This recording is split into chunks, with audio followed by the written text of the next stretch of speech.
On this episode of ResiWeek, we talk about federal overtime guidelines, talking about projectors versus displays, and the best way to build relationships with builders. All that and more, next on ResiWeek. The network for the AV industry. What are you listening to? This is AV. This is AVNation. This is AVNation. This is ResiWeek, episode 37, recorded Monday, October 17th, 2016. Don't need a screen. ResiWeek is brought to you by our fine group of underwriters, companies like Draper. Welcome to ResiWeek. This is your weekly wrap-up of all the latest news and stories for the residential AV industry. I'm your host, Matt D. Scott, for AVNation.tv. Today, I'm pleased to be joined by Joe Whitaker, the president and boss man over at The Thoughtful Home. How are you today? Thank you guys for having me again. Hope this is going to be a good one. Oh, it shall. I'm very excited. Mainly because I've got my longtime pal and partner in crime occasionally, sometimes, as I don't make appointments and she makes a ton of them. Heather Sidorowicz. She is the president of Southtown AV from the Buffalo region. How are you, sir? Ma'am. Wow. Ma'am. Starting it off. I'm living the dream. Life is good. Life is good. And Joe, it has to be a good show because I am on it. Absolutely. I was actually just talking about how me and you get weird together like on everything these days. Trouble. Just trouble. Well, it's always trouble. Yep. Fantastic. Are you saying I've already lost control? Pretty much. Because that's nothing. You're killing me. All right. Let's start this right off real quick with an article from CE Pro. This is from Jason Knott. He is one of our regulars on the show. He writes this nice case study, actually, on how to build and leverage strong relationships with builders. Throughout the article, he's covering quite a lot of information. It is a lengthy article with, as I said, lots of great information that you should definitely check out. But he's covering a couple of topics, specifically how in the housing market in the U.S., starts are over $1 million this year, which is double what they were in 2009. And that essentially home automation energy segments are being put into 24% more, being offered by 20% more builders than 7 years ago. And lighting control specifically is being offered by 19% more. Now, as you scroll through this article, one of the interesting things that caught my mind, or caught my attention, I should say, was the information on home technologies offered by builders. And what it's showing is the difference between 2009 and 2015. Why are you guys smiling at me like that? It's the same part that that's my notes. That's I was going to bring up as well. Yeah. See, I actually just stole your notes. That's all there is to it. That's all there is to it. All there is to it. But essentially, it's showing the difference between technologies that are offered and what's actually installed. And this is kind of the pressing point for me is, you look at it, and in 2015, home theater was 80%, lighting control was 68%, structured wire, security, multi-room audio, all high 70s and high 80s. But when you go down to the actual installed market, it's still the mainstays. It's still structured wired networks, monitored security, and home theater down at 17%. Guys, what does this mean for our side of the industry when we've finally got builders on board and they're offering a lot of the stuff that we've been touting from the rooftops for years, but it's still not being installed as often? Joe? Ooh, that's a good one. Yeah. I wrote notes and stuff. Yeah, it's hard when you have what's offered and what's installed. And, you look at before the housing market crashed, the crash, kind of the rebound we're seeing now, and whether or not you believe the political bubble that'll happen again in 3 years, who knows? But the trends kind of set themselves. And that's why when I see statistics like this, I'm always very questionable, because we're coming out of a very bad thing financially in the housing market back into something more comfortable. And during that big crash, you had a lot of IoT devices come out and kind of flail around like Wink and Iris and the Nest Cam and the Nest thermostat. These were things that were cheap and that a homeowner could get, and all of a sudden they are now aware of home technology. However, the building market hadn't caught up so that we can come back in. So that's why you have this influx of all this. Now there's an actual demand because during that crash, when we weren't able to do a lot of houses because the money wasn't there, they've been educated. So now they know the things they want. Whether a builder offers them or not is a different story. Most builders are still on where they were in 2006, 2007, which is what these allude to. Structured wiring, monitored security, home theaters, central vac as the ones that are getting installed. And then you have your offer list. The reason why this is different now is, we'll do a little article here shortly about an outdoor projector, but you look at what people want to use their homes for now. Home theater is great in the really high end where they have the room and the square footage to spare. But in your average 1 mil to 2 mil, they're flex rooms. So these home theaters are not getting installed as much. They're thought process of it. Exactly. When I can do a 75-inch to a 90-something inch 4K HDR display at less than the cost of a really good projector and surround receiver, that home theater it's now for the connoisseur. It is now pushing itself into the market of the 2-channel audiophile because of all these constraints inside building. But the main things in this, which is great, and which I actually expected this year and next year to kind of shrink, is structured wiring. Yeah, yes. Most people are thinking, everybody's been pumping and promoting this wireless thing. Let's use less wires. The statistics are telling us that that's not happening. So, but the builder relation, the other thing that goes back to this is, I'm not going to jump the gun. You're probably going to run back and touch back base on that. So I'm not going to jump the gun. I'm only going to answer the questions you asked today. Well, you can get into more stuff. It's okay, but let's let Heather have a time. I know, but first I want to let Heather take a crack at this part of it. Well, yeah. What I wrote is, what's the difference between structured wiring in 2009 and what's in 2015 when the study was done? And they're pretty different. I remember doing a 10,000 square foot house with a huge trunk of wires all down to the basement. And if you were going to do that today, you absolutely would not need to run that trunk. So structured wiring itself has changed. So to say that the offering is there, you could go in and run Sonos to 6 or 8 or 10 rooms of the house and have no centralized structured wiring for that. Right. You could connect amps per floor or to closets, different spaces.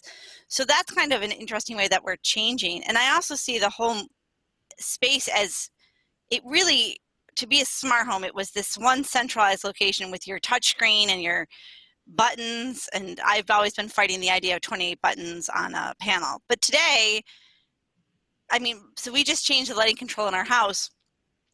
My lights turn on a half an hour before dusk. That's very different in July than it is in January. I'm not necessarily relating to it. It's so intelligent, it does it on its own. There's one button that turns the lights off. The lights come on, so if I get up at 6 o'clock in the morning, my house isn't dark. I'm not interacting with that, and that's how I think that we're having this paradigm shift. And that's what's going to change the housing market too. The approach has to change. And that raises the question of, reading the study, the majority of their clientele that they're referring to is that boomer market, right? It's that market that, again, when it thinks structured wire, it thinks a big trunk going downstairs and a touchpad somewhere that they have to try and remember how to use. Whereas, when you start talking the millennials and even just the younger groups of people, the sub 50 clientele, that are more comfortable using their phone and using voice control and looking at all these other things, is that going to dramatically grow this market past what these kind of studies, again, because if it was just a singularity study based on today, that'd be one thing, but because they're referencing the same studies in 2009, that technology jump has been so big. How much is that really affecting what this study is showing?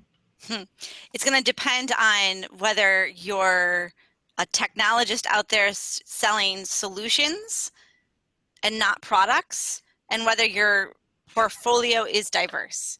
Because if you're going to come to the same game that you were playing in 2009, you will die. You will not make it in this industry as it is today, because it's going to be statistics, right? If we look at how many more smart homes are out there today, and then you factor in the Nests of the world and all these other, the Winks and all these other systems, you're going to say, oh my God, wow, this market grew by such and such percent.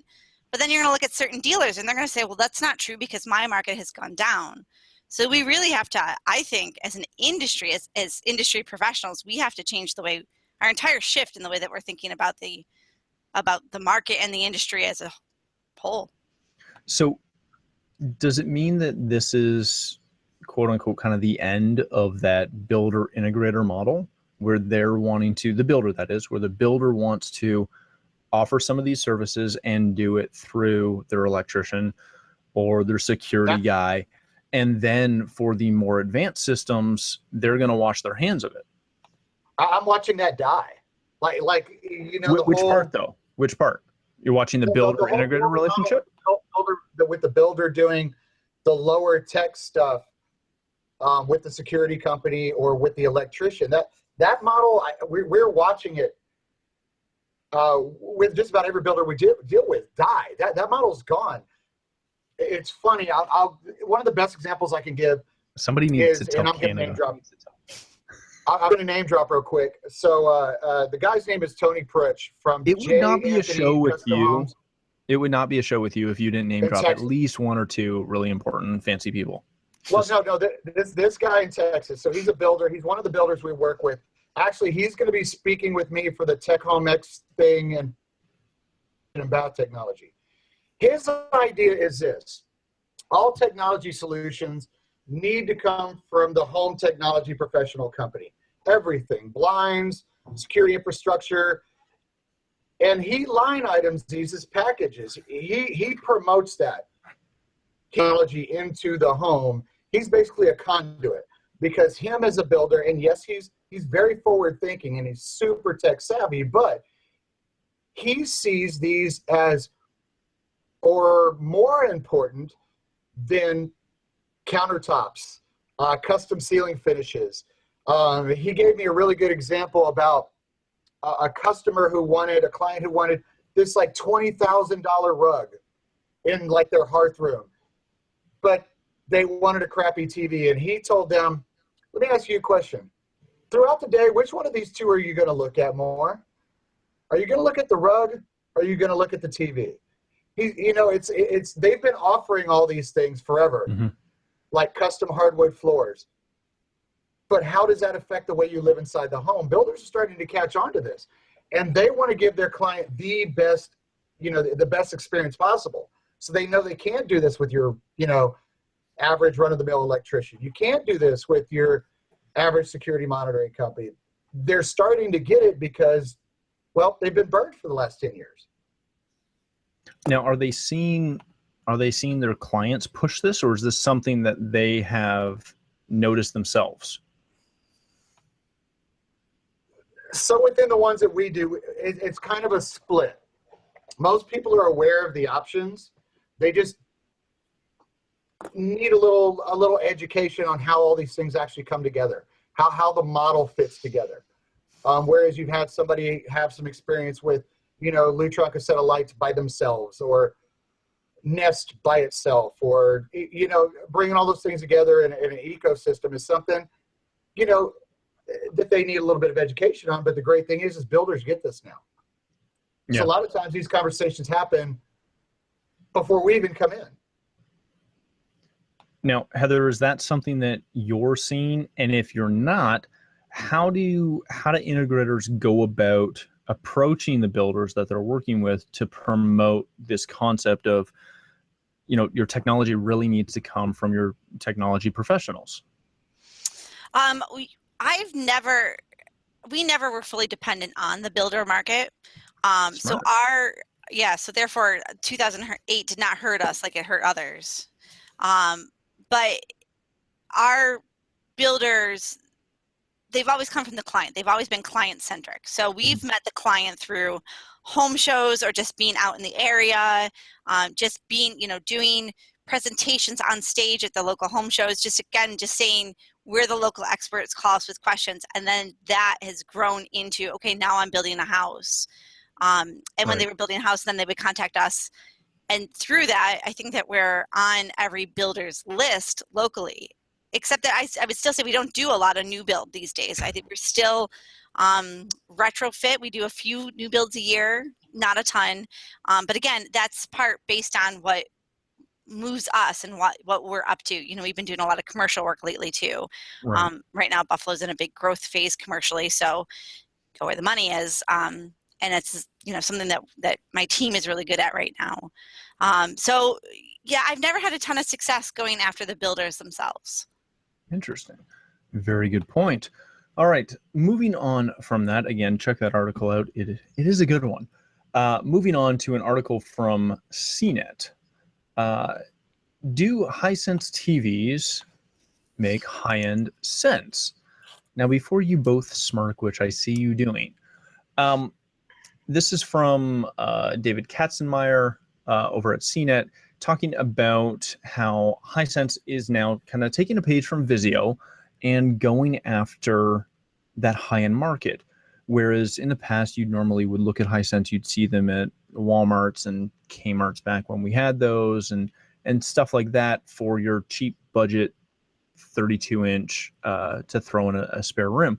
They now have a full line that includes 4K resolutions, HDR compatibility, up to 86-inch, even with, I believe, one model there that's 100 inches, which is an 4K laser projector TV somehow.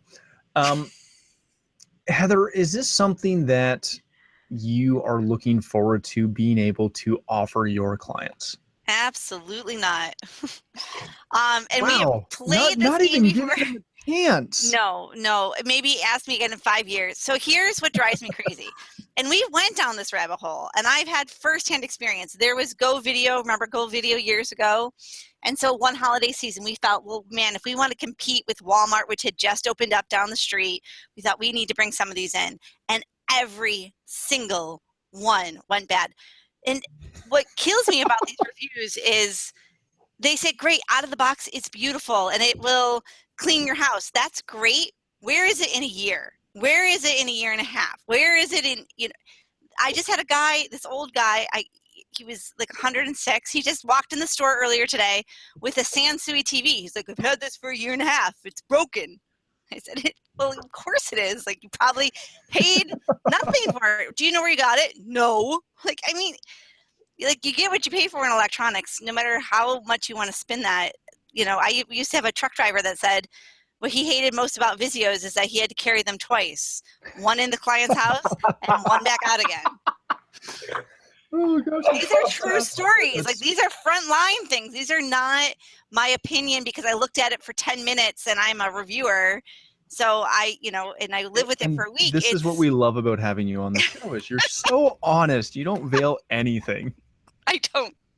I'm not the girl you want when it's about being PC. But yeah, so I feel the same way about Hisense. So if they can come to market with a product and keep a great quality, then yes. Years later, I'll bring it on. I mean, 2014, when Sony had all those problems in their line, I wrote an article. I was honest about them. We've been Sony through and through, and we almost practically dropped the line at one point because they had so many troubles. They're back. They're awesome today, but call it like it is. For people who are answering the phones and right out there, heck no am I getting involved in that. Well, and let's be clear. It's really easy, kind of as you alluded to, it's really easy to do a review or do a 30-day test of a product. It's another thing when not only are you, making your clients essentially do that 30-day review, but you also have to support it and potentially repair, replace, do service on all that stuff. Joe, how important is the brand reference, right? Because, when Vizio first came in, it had a tough slog with established people, and now they create, arguably a very good product. How much does the brand recognition come into when you're either A, looking at bringing these in to the shop, or B, trying to sell it? Well, I think this is why me and Heather do a lot of work together, because I'm gonna get down to the nitty gritty too. So really, please, very good example is, and I'll just say, and just say it. Don't beat I it. could get beat for this. Vizio was great for Walmart. It's not great for us. Toilet paper with your CD TV. of 2015. CD of 2015, they showed 100 and something inch. I'm a cool TV type TV. And guess what? Thanks for throwing a freaking another Bluetooth remote on it. No IP control. Can you please get this off this trade show floor? Because I can never sell one. Same thing of, David Katzmeyer, please give me a call. I'll give you my email at the end of this. The guy who wrote this article. Going to be a failure for most of the things that Heather already pointed out. Brand that has been known for being sold at Costco, Walmart, Sam's, et cetera, et cetera, et cetera. It is another Element, Olivia, one of those. It's one of these brands that we're known for letting our customers throw them outdoors, because if it gets rained on, it's so cheap to replace, nobody cares. I want to know the HDR specs. It says it supports HDR compatibility. At what specs? What version? I mean, there's just so many holes inside this article that leave me with questions. Okay, great, it might do HDR. Is it ready for our market? Probably not. It's probably another IR-controlled TV. There's so many things that are let's just be honest. We don't even know what the 4K spec on it is, let alone the HDR spec. Well, or I mean, I anything imagine else. if they are supporting HDR, I'm assuming the 4K is at least at like 400. I'm just guessing. You know what they say about assuming.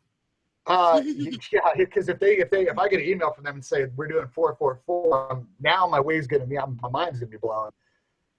But you can't hop into a market like this, just like Heather said, without some kind of track record. And Overnight, go Joe, from I'm a sure Walmart TV to a Pro model.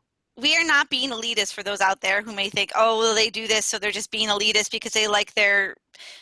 Joe, how much have you donated over the years in new product that didn't come off the ground? I mean, how many new control systems or remotes or things were out there that you're like, oh, I'm going to buy in early, and then you pretty much gave it away or threw it out? Gosh, I remember a really nice experience with Colorado VNet. I have that in my basement still. So we're not even going to go there. You're right. The experimentation should not be on our client side, and they shouldn't even be on our side. It's show me a track record first that I can actually do, a support model for it. It's great that, and me and Matt talked about this off air, is that, there are some name brand components inside this set. Currently not even in the top 3 as far as selling or technology, but so I mean, you show me a track record, I'll get behind it. The same thing I said to Vizio 3 years ago. Show me a track record, show me things that actually work in the kind of the Lux home market that I can get behind. Otherwise I can't. Very good. Not that we got you all excited about something. A Fisker car. Great technology. Fisker car. Same thing. Nice. All right. Moving on to another one that I'm sure is going to elicit great response. This is from The Verge. Circuit breaker from Chris Plante, something like that. I'm sure I'm butchering that. Projectors are simply better and probably cheaper than you think. This is a lovely little story of a gentleman and his wife who moved from New York City to Austin, Texas, and started to build out their home. When they did that, they decided that they were going to eschew the normal TV and go with this lovely BenQ projector as their main listening and watching device. Now, before you get all up in arms over that, he goes through a couple of things, as you see in these lovely bullet points: how easy it is to set up, how you don't need a screen, and how it works just fine in a room with windows, or dare I say, even outside. Oh, and don't forget, the speakers are serviceable. So before we jump on this, because I know we're going to, all three of us are going to jump on this pretty effectively. But before we do that, a couple of quick just discussion points. Yes, we know this is kind of hilarious, but two, this is to a degree, the concept is real. You can buy a good projector and a good screen, even though he thinks we don't need one. You can buy a good projector and a good screen and get a very large, very amazing image for your, again, dedicated theater room or large common space fairly effectively. Two-piece projection is not an overly complicated concept, even though people like to think it is.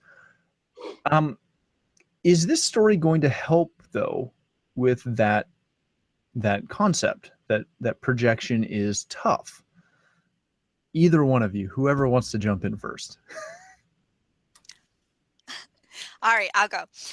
So As Joe just points and throws you under the bus. the one that hurts my soul the most is actually not the video, but the audio. Like The speakers are serviceable. The speakers are serviceable. Like that.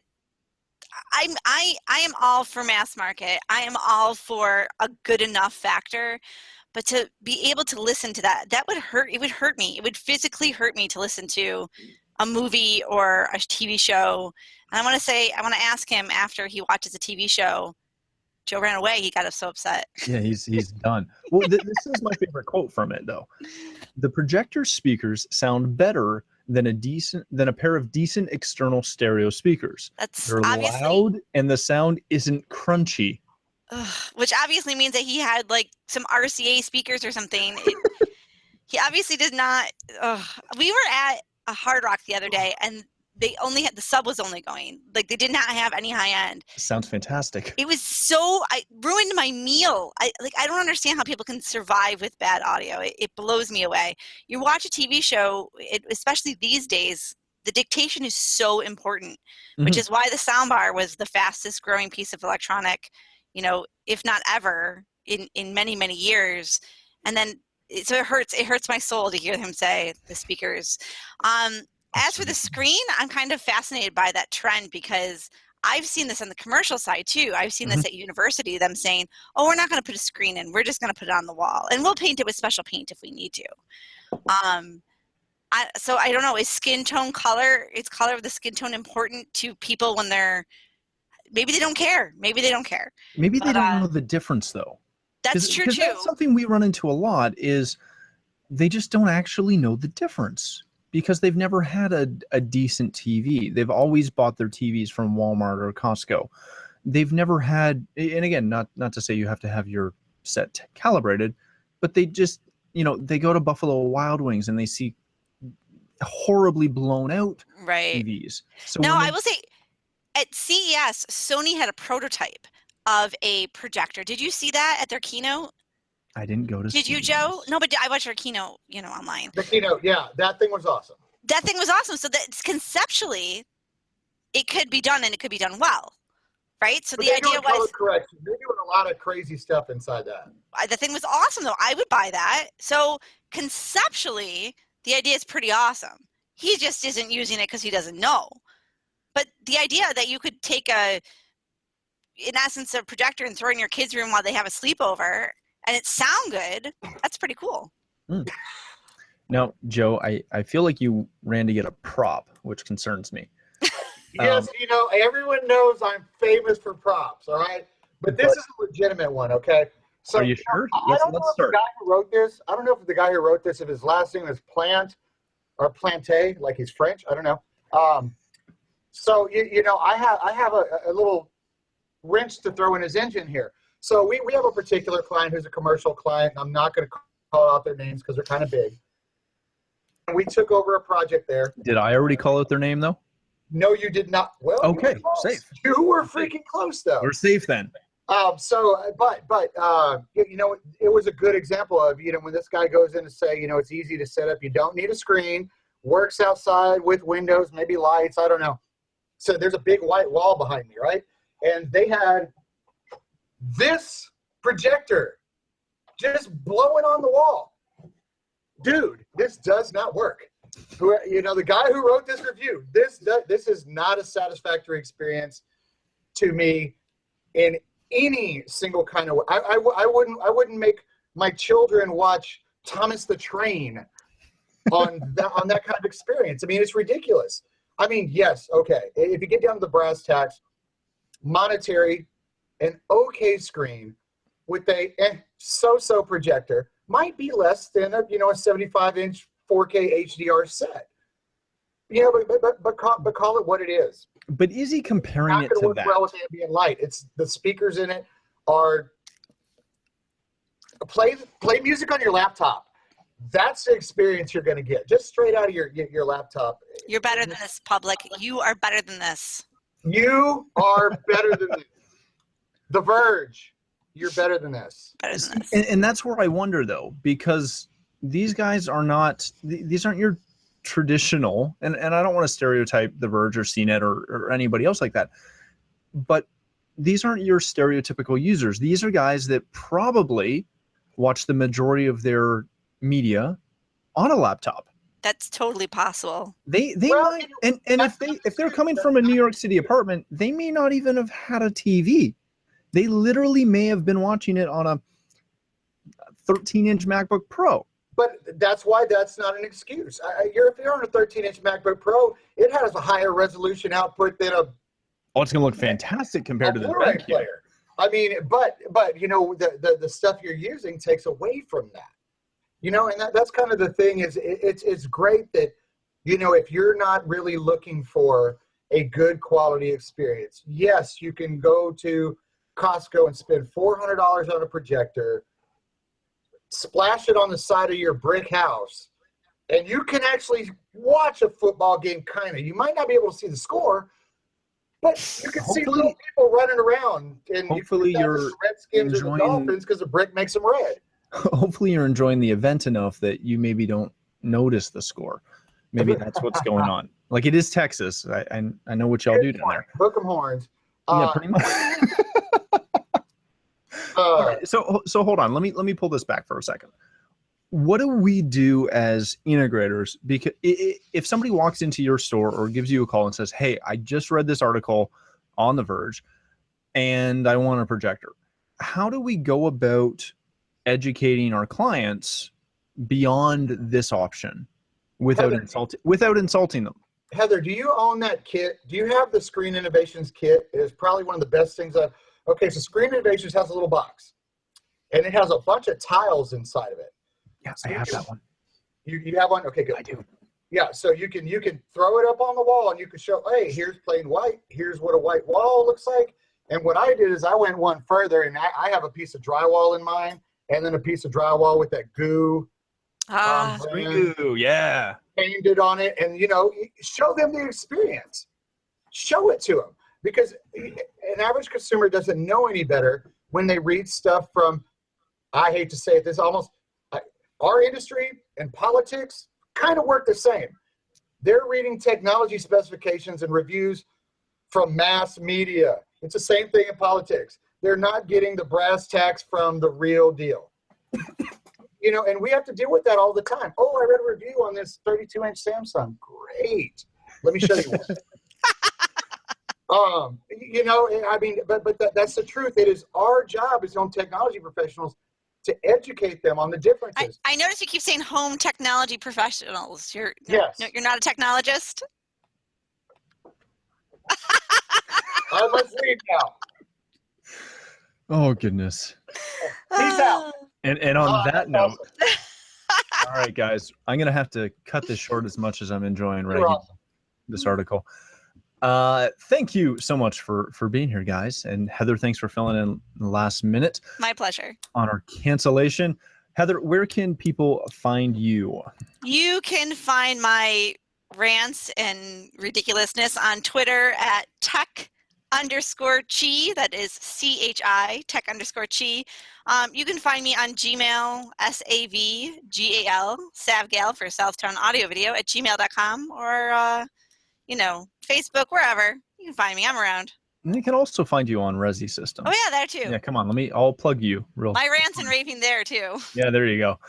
Thank you so much. Joe, my good pal, where can people find you so they Since can I've tell been you on- what your title is supposed to be? I've been all corporate now, so you can find me at Thoughtful Home on Twitter, at The Thoughtful Home on Facebook. You can always shoot me an email at joe@thethoughtfulhome.com. Hit me on Cedia. You'll be finding me there for at least a couple more years. To your and of course on C Pro and a couple of other interesting outlets to hear me rave. Interesting. I very rarely rant. Oh, very nice. All right. Well, thank you again for joining us and watching this episode. If you'd like to follow me, you can find me at Matt D. Scott on Twitter and pretty much every other social platform like that. But more importantly, please stop by AVNation.tv. You'll find this show as well as a wide variety of other shows that cover all the verticals that we cover. When you visit the website, make sure you stop by and check out our underwriters. They support us. We'd appreciate it if you support them. Thanks again for joining us. That's all the time we have for this episode of ResiWeek.